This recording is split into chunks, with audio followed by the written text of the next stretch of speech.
പുതിയൊരു solar power plant installation വീഡിയോയുമായാണ് Murickens group ഇന്ന് നിങ്ങളുടെ മുന്നിലെത്തിയിരിക്കുന്നത്.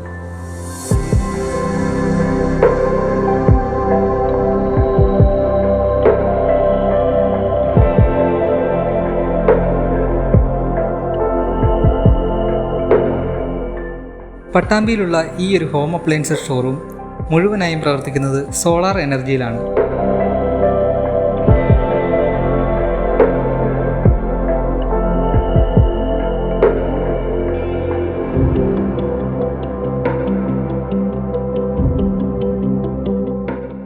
ഈ ഒരു 10 kVA ഫ്ലൈലൈൻ solar off grid power plant ഈ ഷോറൂമിലെ ഡെമോ ഉപകരണങ്ങളും മറ്റും തടസ്സം കൂടാതെ വർക്ക് ചെയ്യുന്നതിന് അനുയോജ്യമായിട്ടുള്ളതാണ്.